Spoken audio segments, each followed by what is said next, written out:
Okay, so first of all, for those people that have joined and don't know me or what my company does, I just want to say welcome, and it's a pleasure to meet you all.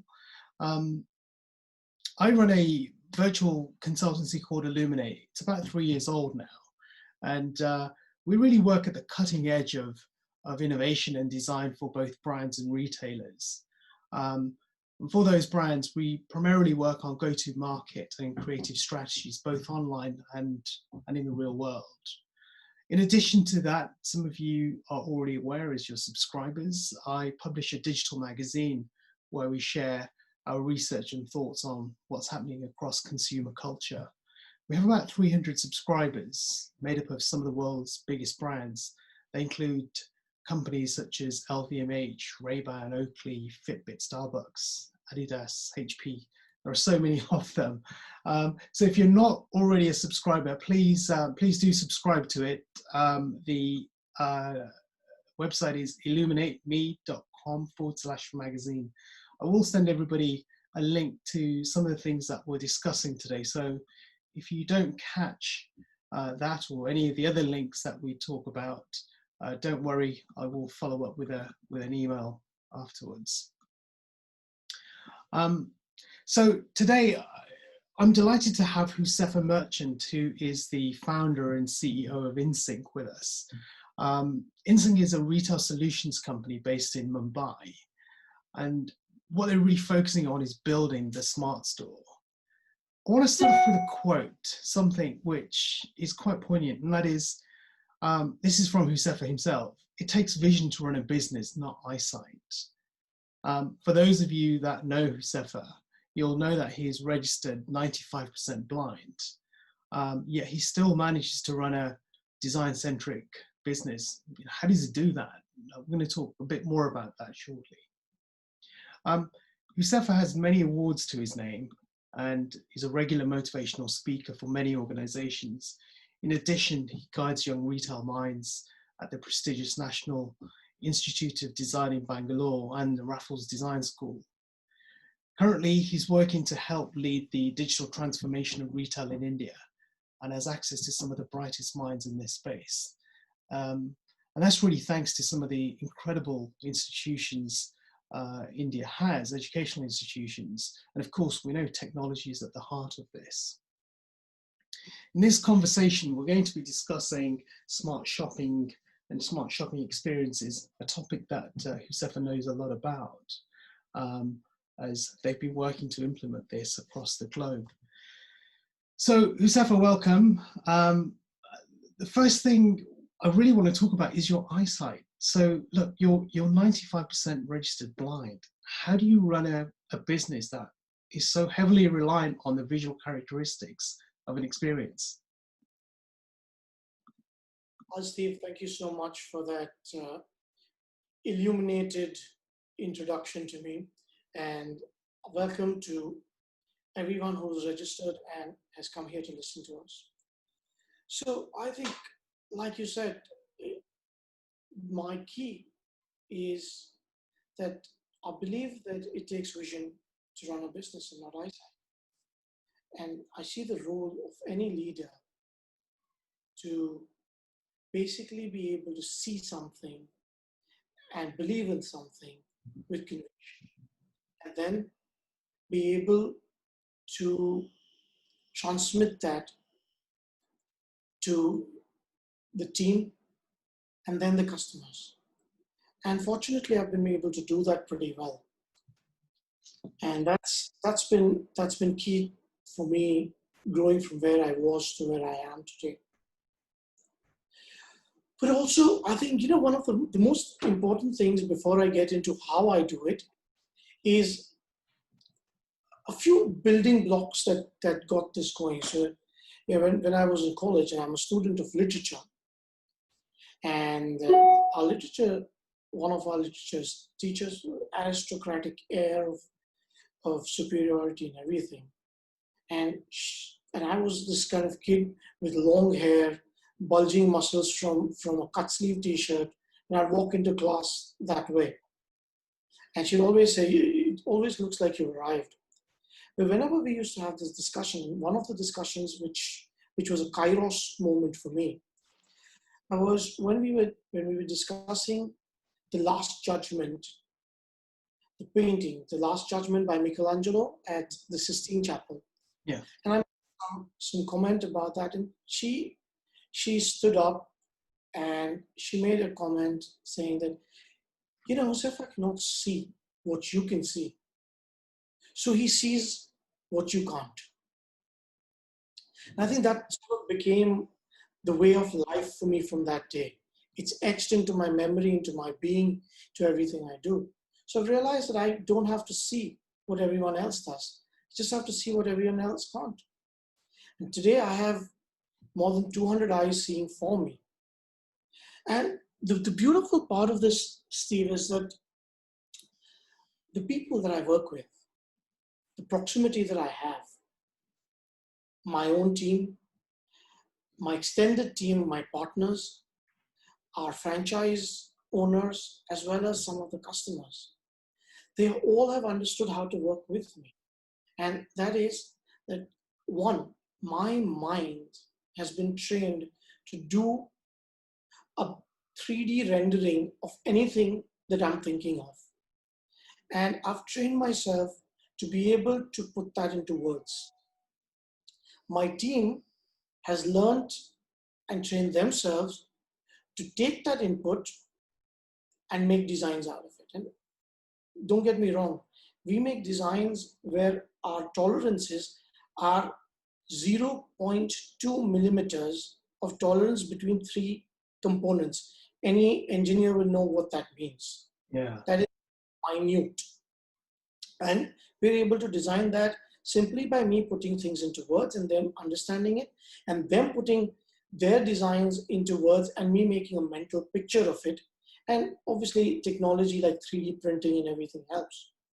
So I've trained my fingers to become like sensors. They're like pincers. If I pick up something, I can almost measure it to a millimeter accuracy. I would most likely, if I've touched it before, know what material it is. Right. And I'd be able to feel the form and know if there's a flow in it. So in fact, my QC team says your sensors see what we cannot. Amazing. So it's for us to do QC at that level is a task. But then that's if you're passionate about something, yeah, you care about doing something, and you're driven for a cause beyond yourself, I think ways find you. You don't have to find ways. Yeah. That's the case with me. Well, I'm only driven by one cause, and my team is driven by one cause, and that is to empower the future of retail. That's business for us. We know this, and we're passionate about it to the core. And I have a mission to take Indian innovation on the global stage, and I'm going to work till I can to ensure that that's done. Right. And I don't need eyesight for that. I have a vision. I have a clear purpose, and that's what drives me, and that's what helps me work. And our management processes are very robust, and we have over the years built a very, very robust infrastructure of partners, designers, and customers who worked with us for, some of our customers have worked with us since 1998. That's what, over 20 years now? Great. And my team has been with us. I've got some people on my team who've been with us since 1995. Fantastic. That's the kind of team that we have. They're all driven. It's not the money. Yeah. Because they've been offered good, lucrative jobs and they're still stuck with me. God knows why. Well, you're clearly keeping them inspired, which is fantastic. Well, look, keep doing what you're doing, because I think it's remarkable that you're able to, work in such a visual industry, despite the limitations you have. And I love the fact that you talked about them actually not as limitations but opportunities for doing things that others maybe can't see. Okay, look, thank you for that. We we want to talk about retail in general, and I think the last couple of months has been really quite interesting, to say the least. Most of retail in Europe is now slowly starting to open up. Here in the UK, we are still closed in the main. We're set to open on the 15th of June. What's the status in India right now? I mean, I know there are so many smaller sort of mom and pop shops, or karinas as they're known. There's about 10 plus million of these across the country that make up the vast majority of retail. So what's the status? Tell us a little bit more about what's going on there. So, Steve, like you mentioned, India is a nation of entrepreneurs. We have a huge entrepreneurial infrastructure and background. And the Kirana is, even today with the organized retail, is 75% plus. Now, so Kirana is basically a small departmental store which has everything, but it's not like a large format. It doesn't have huge space. But they're mom and pop stores which are, say, starting from 200 square feet to going up to maybe 2,000 square feet. But Right. they're able, in fact, they've been the backbone of the Indian economy, of keeping the Indian population fed during the COVID period. It's interesting how they innovate. They don't have access to technology like the global leaders do, but they use technologies they have really well, and they have. So today, Kirana stores have used WhatsApp to connect with their customers, to give them list of products that they are able to deliver, to set schedules for delivery, and to actually do curbside delivery, lobby deliveries, and even home deliveries wherever is possible. In fact, we barely feel that there's a shortage of vegetables or food or the daily essentials, because they've been able to arrange this today, which some of the large players have not been able to reach customers this way, right? So it's always about finding opportunities within the adversities, which the Kiranas in India have been able to do really well. So we work with a lot of mom and pop retail within India. A lot of our entire, the company's mission is around building this structure for this segment of India, which has localized exposure, but are able to do some brilliant things. You'll see some retailers in India really innovating. Like I believe you and me were talking about this some time back, that cash on delivery or payment on delivery was a method of e-commerce which I believe was first seen in India, and it's something that came up here. And because of the kind of mindset that people have, and this was a way to break the ice and build trust in the e-commerce model, right? So Indian retail innovates in a very pragmatic and practical manner. Yeah. We've been doing that, and we've just start off. In fact, some of our customers now have started asking us to fit out their stores in the coming months, because India has been divided into some zones, and the green zone is where the least cases are starting off first, going up to the red zone, which is going to start off last, and those will probably be hit a little more. But I think it's going to be key for people to have the confidence to walk into the store again. And how retailers do that is yet to be seen, because nobody has a blueprint. Yeah. A lot of speculation.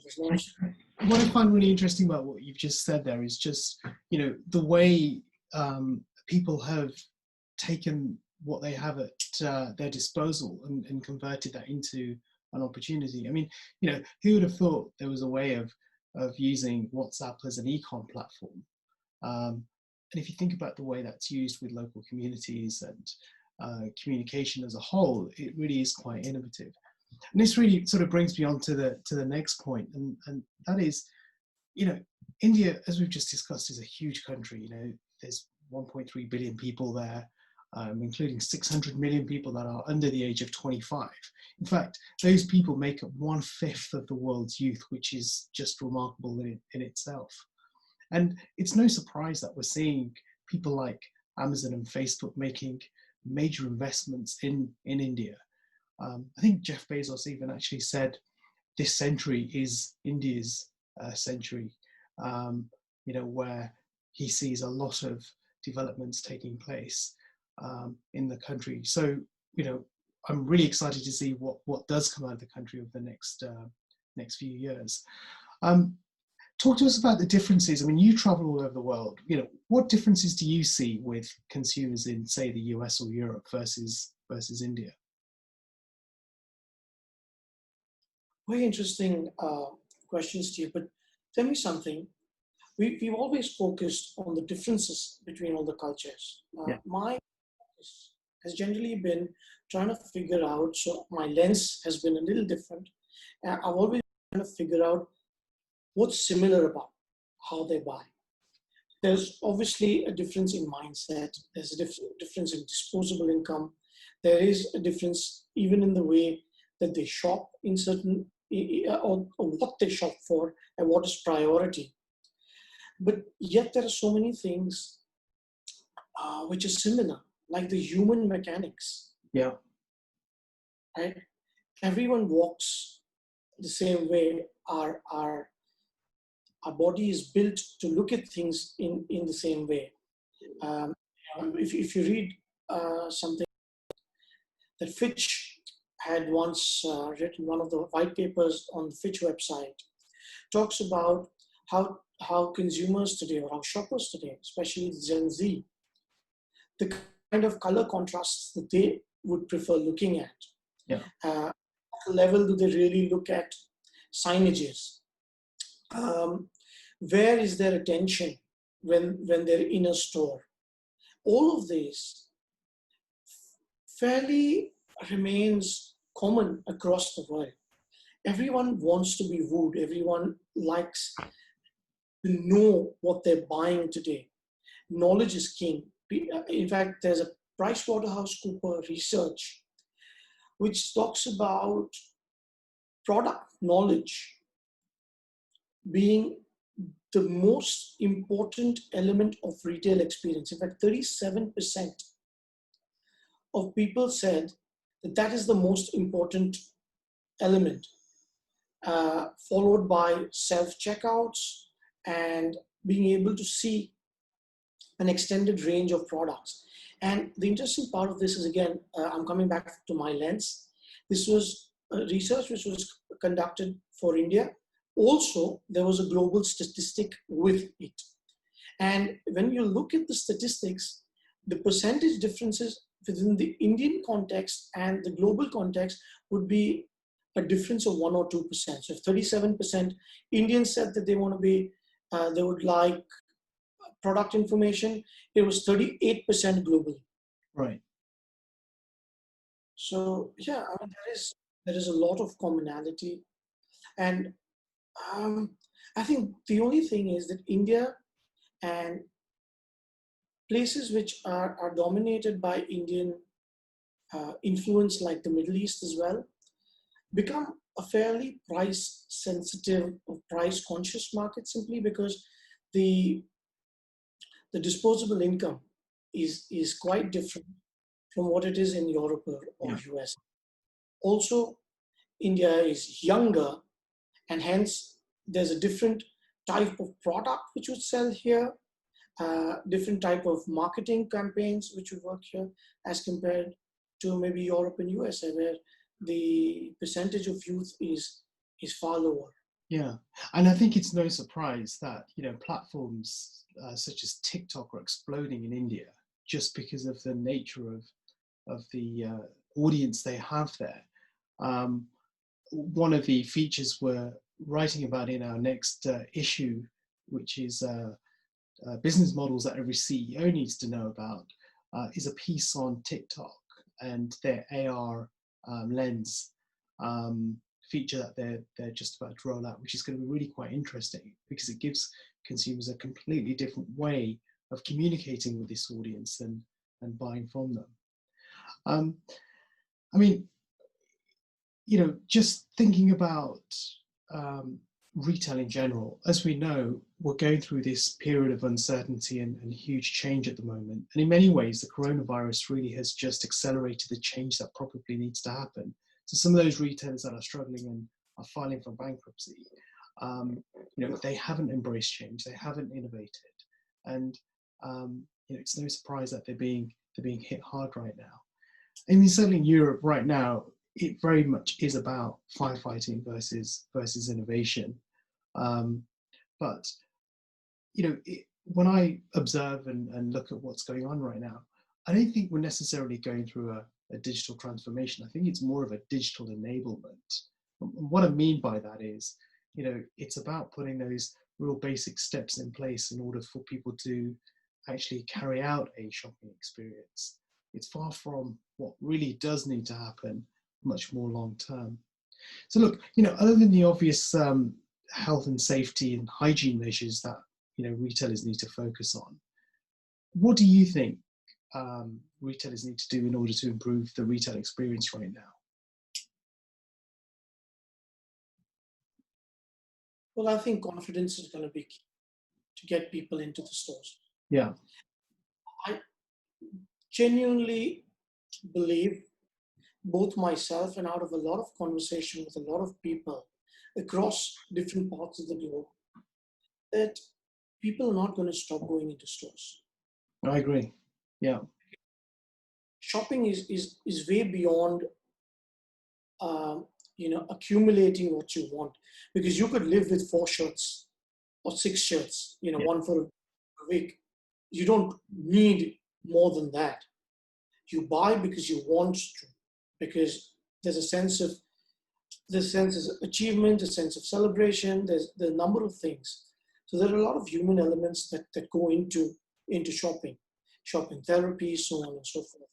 When the terms like shopping therapy aren't there, and retail therapy is a big part of people's life. I mean, you're sad, you want to just go pick up something. You had a fight with your girlfriend, you're going to go pick up a ring. You're not going to order it off Amazon because you're not going to be able to get the ring, you know, to get it by dinner time. Yeah. But that being said, I mean, yes, people are going to be worried about what's going to happen with try-ons when they go into store. Yeah. How do you sanitize the space?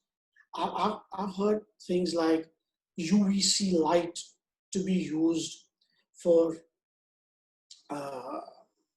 decontaminating space, or even decontaminating clothing after people have worn it. But as far as I know, UVC lighting fades the color of the clothes. And also, from what I know, it can blind you. And it's a transparent light.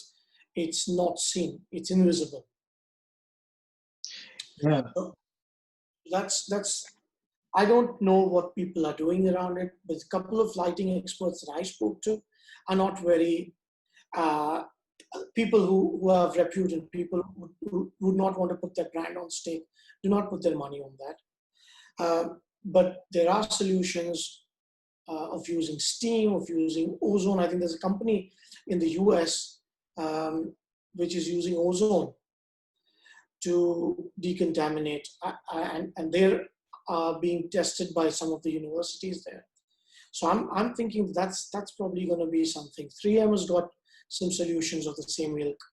So there are things that people can do, and over time, I think that's something that will come into play. But from an experiential point of view, let's understand that now or in the future, people want to connect with people when they go in stores. They want a human experience, and you can't take the human experience out of retail. So your people still need to be trained. Yet people still need to be humane when they're dealing with them, even in this crisis. I mean, today, if somebody walks into your store, you can't sit there and think that, I don't want to be close to this person because he could have COVID. Yeah. That could affect me. So how do you train people to do that over and beyond their own fears is going to be important. But while that is the case, you might need to reduce the number of people in stores and so on. And that's where technology, the kind of technology that we've developed, while it is relevant otherwise, might have more relevance today, which is that just imagine this, you pick up a product off the shelf and you place it on a shelf which has an inbuilt sensor. The sensor picks up the information from the RFID tag and relays it onto the screen right in front of you. You don't have to walk anywhere. It's right there on the rack, connected into our shop fit, because our shop fits are powered, and they're built also to power up any kind of screen or technology that works on a 24-volt DC connection. And we built special screens which work on 24-volt DC. And we built a system of relaying, wirelessly relaying RFID onto those screens. So now if you put a shirt or a bag or a shoe onto one of these smart shelves, they will relay the information onto the screen. And as a marketer, you could tell them far more on that screen than maybe sometimes even a salesperson. But the salesperson is still important to help them, guide them through their journey. There's a human judgment element. Coming back to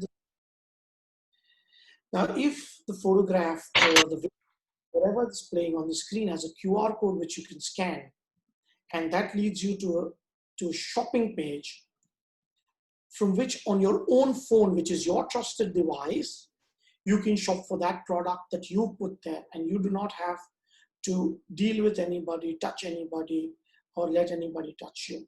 So it does become a contactless shopping experience altogether.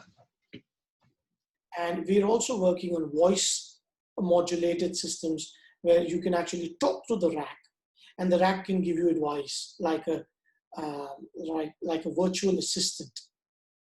Right? So all of this technology, and the beauty of it is that we've seen some technology of this sort. It's not that this is, but what happens is there's a standalone kiosk, and this is where human mechanics and the understanding of how people shop is important. So if you have read Why We Buy from Paco Underhill, there's a very clear message there that you cannot, there is the attention span that customers have, shoppers have within retail environments are short. If you are able to provide the right message at the right time, at the right place, the message is far more effective than using dormant areas of the store, pillars, or even the store fronts to give certain information. If 70% of time in store is spent at the rack, if most purchase decisions are influenced at the rack, then wouldn't you put your information here? So we've created a solution where our smart assistant is also a smart signaging system. Only when it triggers, when you put the product on the smart shelf, does it trigger product information. All of this is happening at the shelf where you're buying. You're not going to go anywhere else. So at every age, you can integrate these systems. It's probably worth highlighting to everybody that's joined. It was this that really caught my attention. There's lots of solutions around smart stores out there, but actually repurposing the layout and the design of a space so that it can actually function as a transactional bay. So instead of us thinking about the point of purchase, the point of sale, we're talking about the point of display here, and about being able to interface, get advice, but also to transact at that point of display, which is interesting. Right. So look, I think that whole customer experience element that we've been talking about is really quite important. And I think just going back to some of the points you made earlier, clearly lots of people are experimenting with lots of different things, especially around sanitization and even quarantine in clothes, for example, that have been returned. First Insight, for example, who are retail experts, they have offices both in London and in Chennai, have reported that 49% of people surveyed would not feel safe wearing or trying clothes on in dressing rooms right now. And certainly we've seen retailers who have opened with very limited trial capacity. So, the point I'm trying to make is, if our experience of going and sampling products in retail is so limited, what does that actually mean to the design and the format of stores going forward? And I think the example that Josefa was going to share with us is one interesting approach to this. Ultimately, UV light, for example, is a really good option when it comes to providing an experience where that environment is sanitized. But as Josefa mentioned, there are challenges with that. Let's just talk about the experience of visiting in the short term, as we know, isn't going to be the same as what we've experienced. I know in my own experience over the last few weeks, the wait time has been very long, and the advice that I've not been able to get, shall I say, is actually very limited as well. So, that experience that we're going into right now is really quite poor. I think, people like Greenlight, I'm not sure if people who are listening in are aware of a company called Greenlight, but they've developed a digital doorman, a solution called Vision, which is quite interesting. And what they're able to do actually is monitor and manage queues. So using an iPad and using a camera, they can determine whether someone is actually safe to enter a store or not. And they're doing that by identifying the most simple things like, are they wearing a mask? And we must remember, wearing a mask is not just for our own safety, it's for the safety of those around us. Josefa, I just want to talk to you in a bit more detail about the solution that you've developed around contactless payment. This is really quite interesting because at the moment, we have terminals where you can carry out a transaction to a certain value. In the UK, I think it's now £40, but they are quite sort of low value items.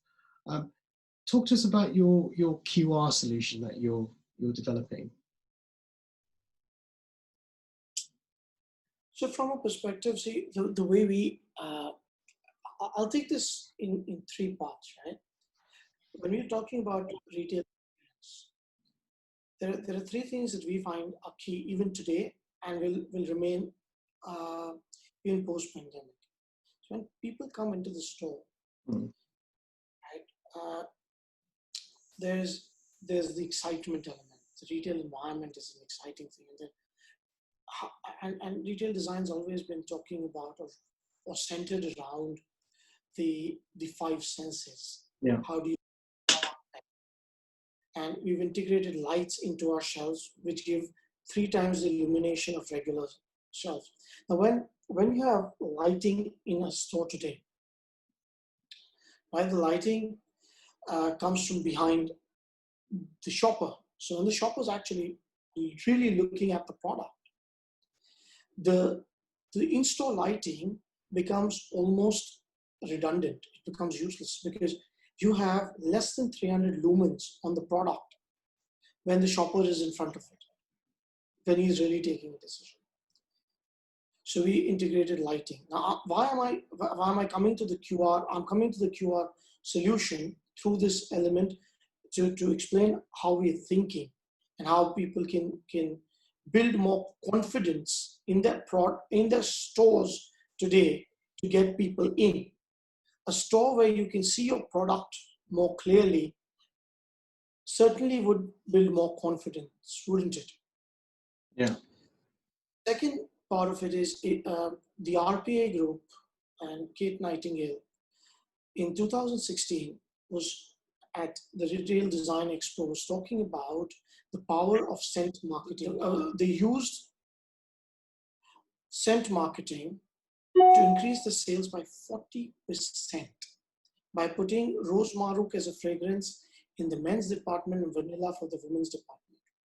Yeah. So we took this and this idea and this ideology, and we created aroma dispensers which get plugged into the shelf. So you can actually create micro environments.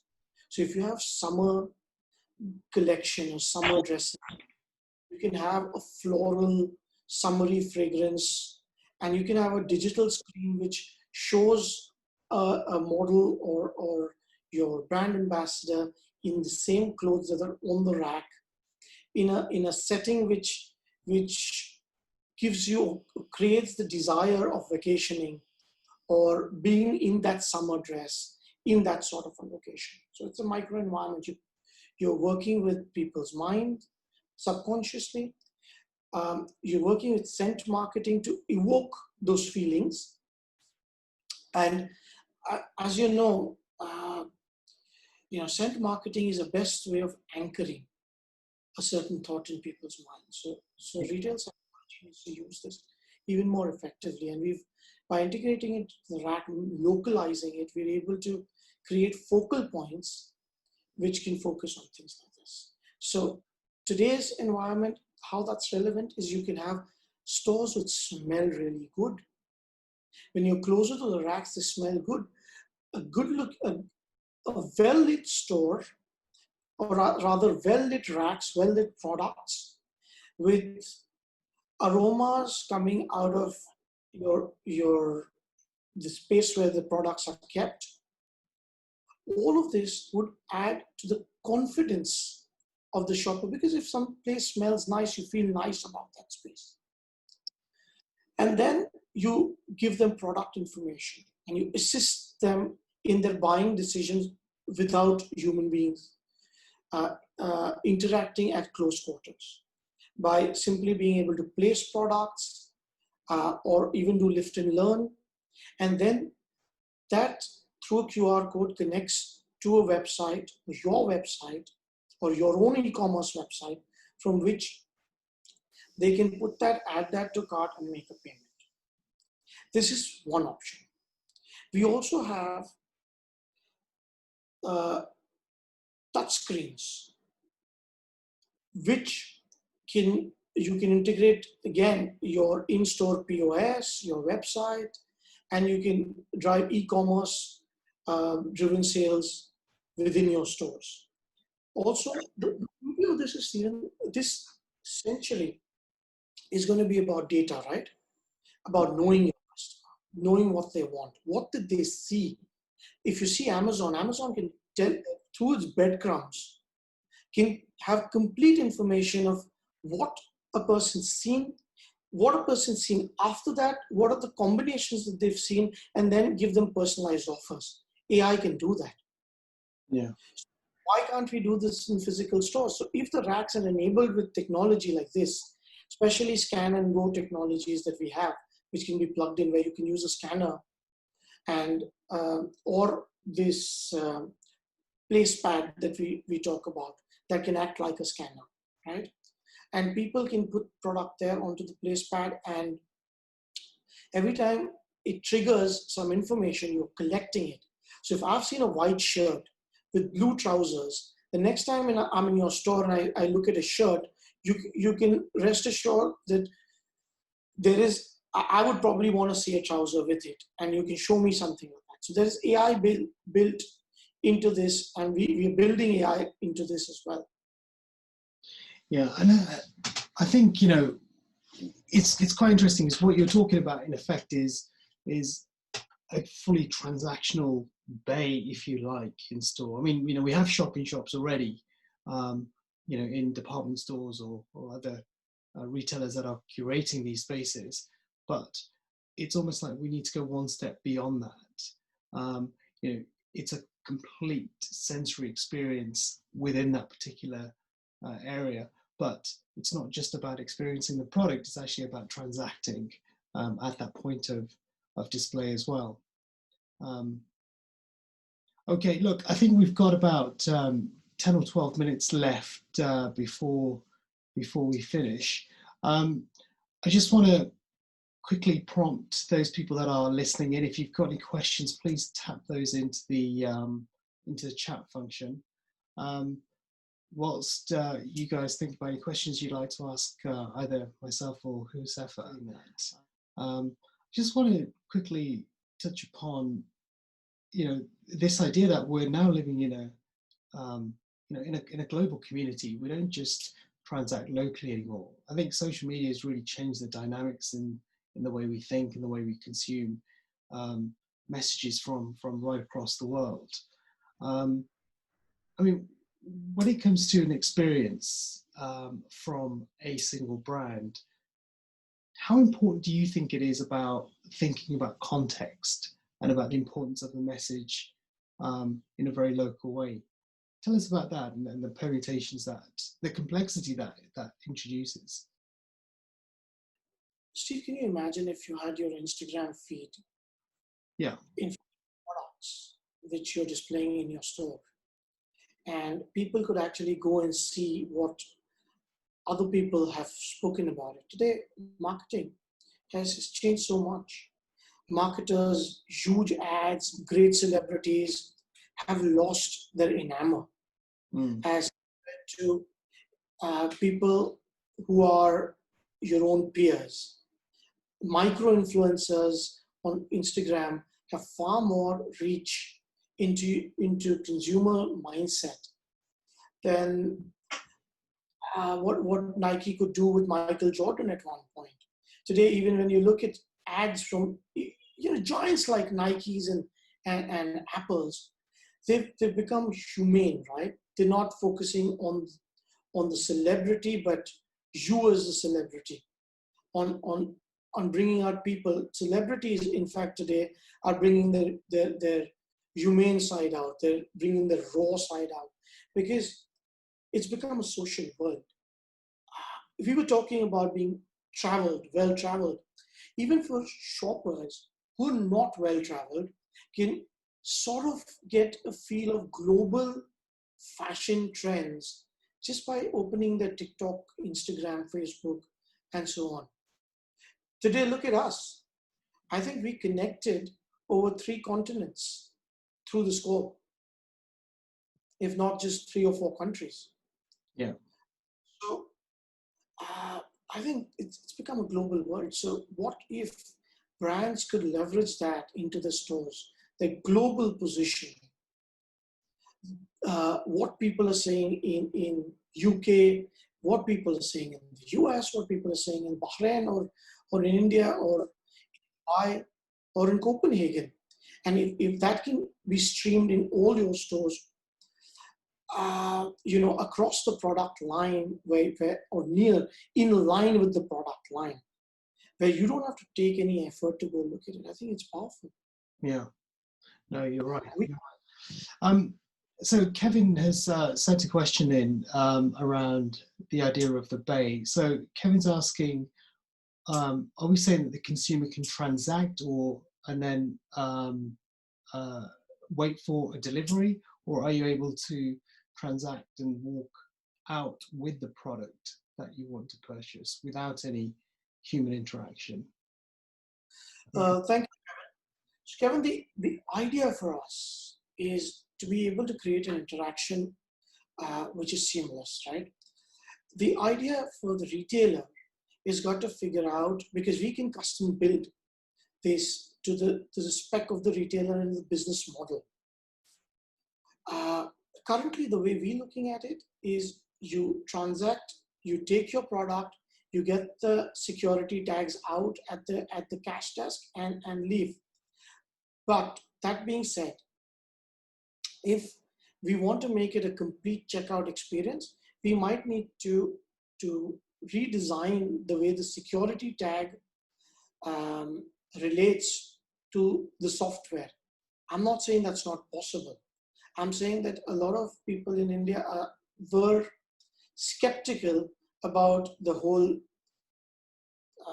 seamless shopping. They still want a little bit of an element of control before the person left with the product out of their stores.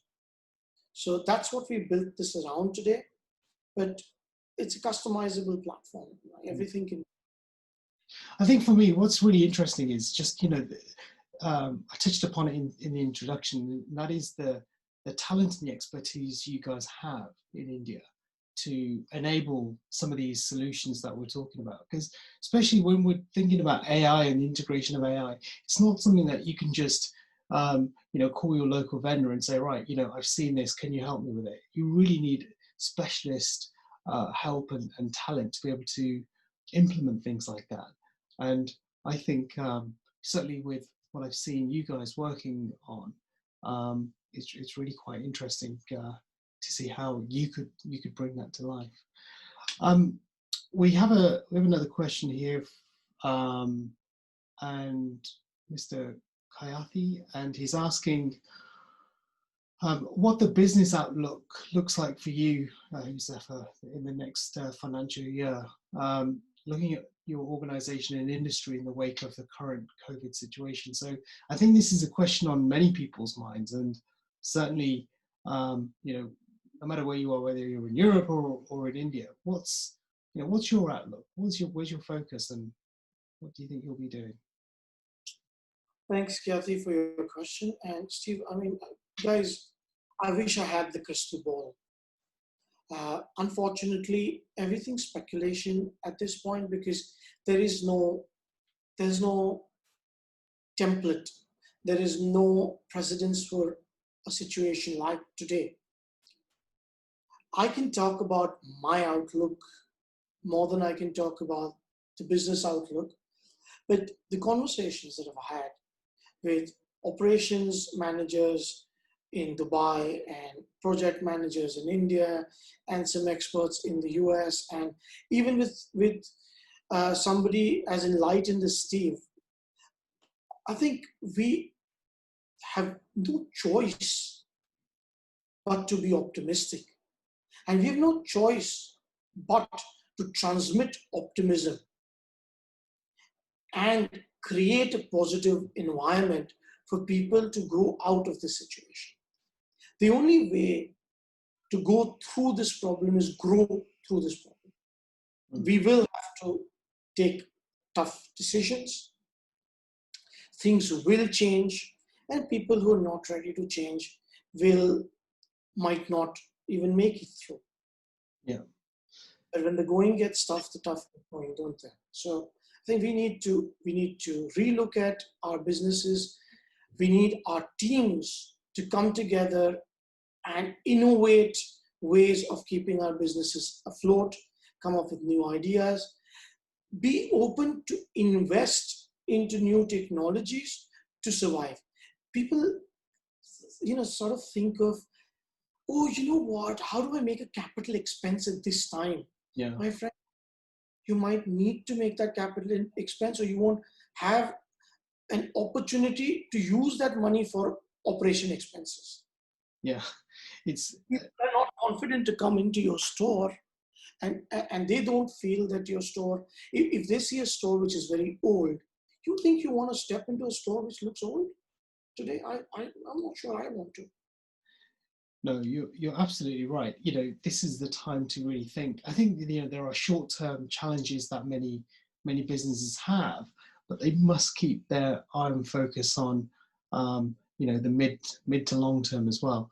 I appreciate longer term projects and ventures probably won't happen at this time, but actually if you'd invested in innovating prior to the pandemic, you would be in a much better position right now because you've got those concepts and ideas that you can implement really quickly and test and just see, look, is this resonating or not? So Steve, just to your point, I'd just like to add something. So, one of our customers, I won't name them at this point, one of our customers who's been using our smart solution has not been using our technology platform, but only the lighting and signaging part of it. And we were having a conversation saying that, you know what, you don't have to renovate your entire store right now. You just need to add these elements in. So your, the upspend is going to be really low because you're only investing in one element and not the entire, redoing of the entire store. You can do a few tweaks here and there. And just for that, I mean, we're having conversations how to do that. And the CapEx inflow is going to be far lower than people who've not adopted to our technology or any other technology. I mean, I'm not Yes. technology.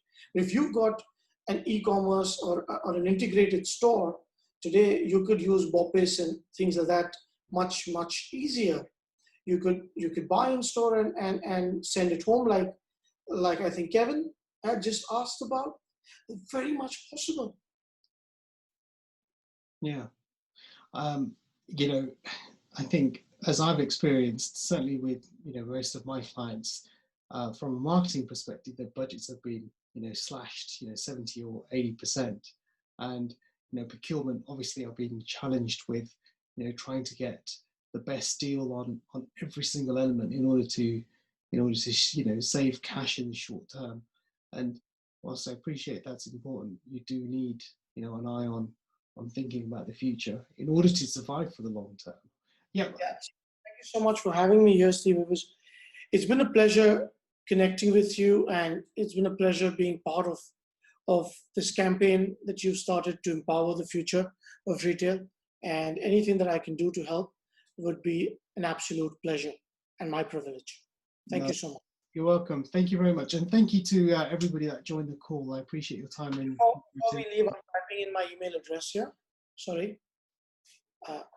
Sorry, I interrupted you. You were saying something. That's fine. I was really just wrapping things up. So yeah, look, thank you very much, guys. I appreciate it. Okay. See you again soon.